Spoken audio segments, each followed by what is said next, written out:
Hello everyone, welcome back to our channel. So today I'm going to make some treat for James. So anyway, I'm going to show you how to make some fresh spring roll. So for the ingredients, I have avocado here,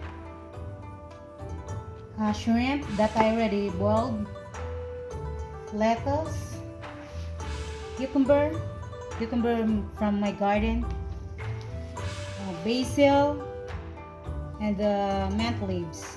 These came from my garden. And also a rice paper. I bought this one in Asian market.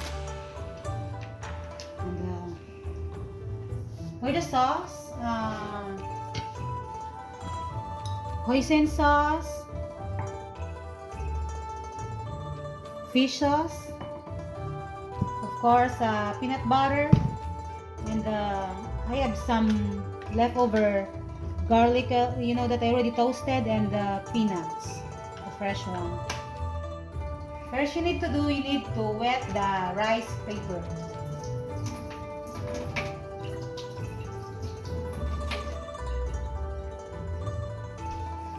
More convenient if you have a sprayer, so that more easy. And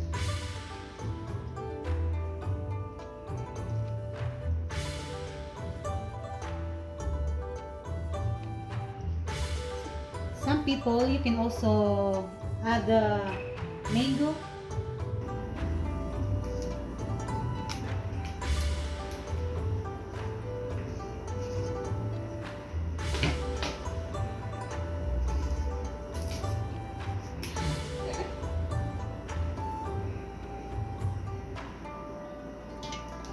Some cucumber.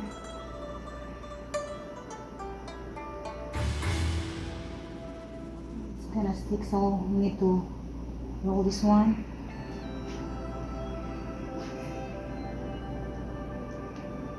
Need to do it fast because the rice paper gonna, and then you're gonna add shrimp. You can put it with, I don't know. Sometimes you can adjust to whatever you want, but this time I'm gonna add lots of shrimp.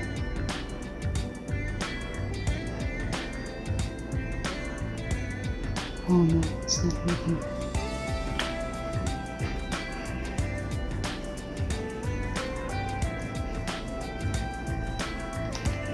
I know when you do it this one the first time, it's so hard to roll this, so there it go.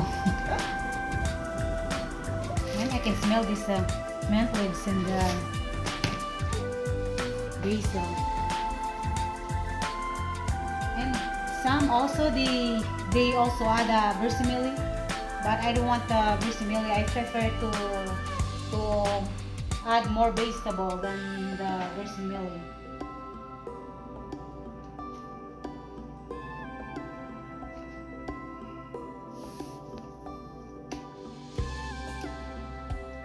It's really good. I love mint leaves.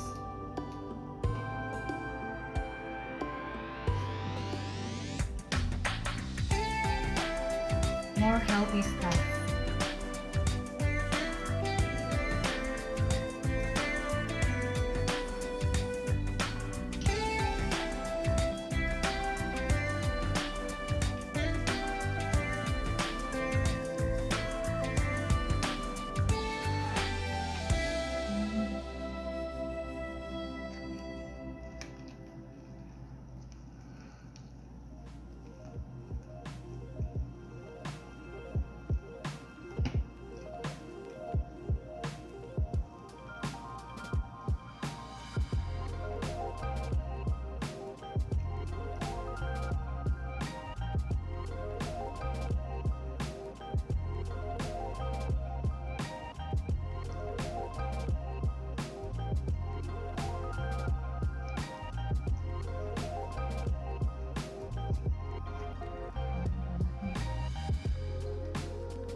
So guys, this is now my spring roll that I made it.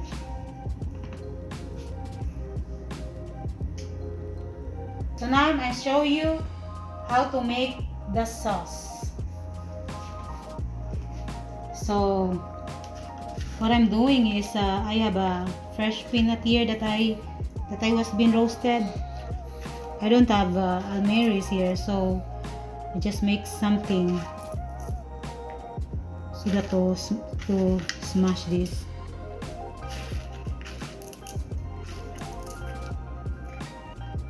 Not a lot, is enough for just the flavor, because you have also here a creamy peanut butter.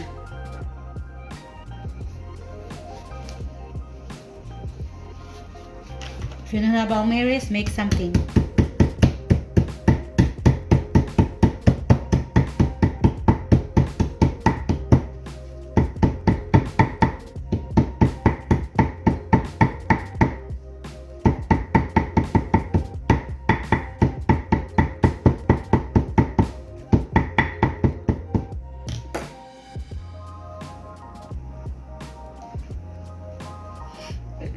There it go. So I'm going to put it here in the bowl.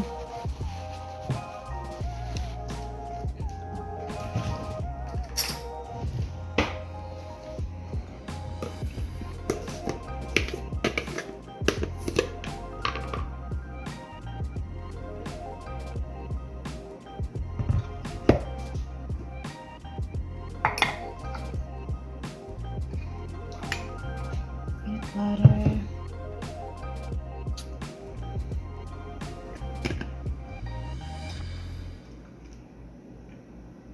It's a hoisin sauce.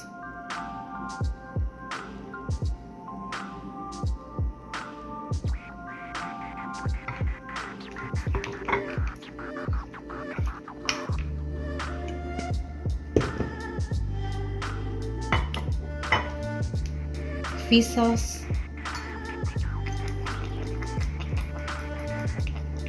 So if you want spicy, you can add chili flakes.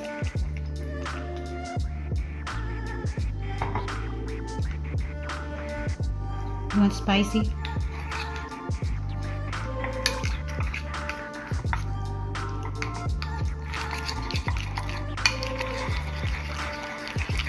Yeah. You can smell the fish sauce and the peanut butter. The aroma is really good. You need to add more hoisin.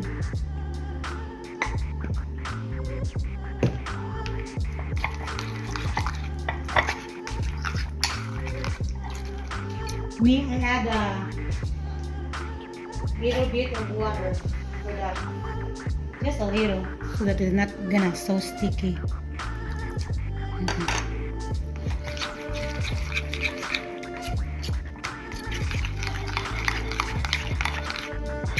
So I'm going to add the crushed red pepper here.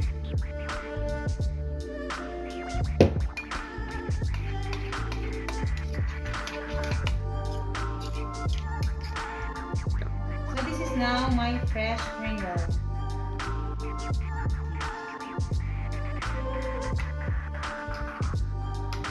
So you need to dip this one here.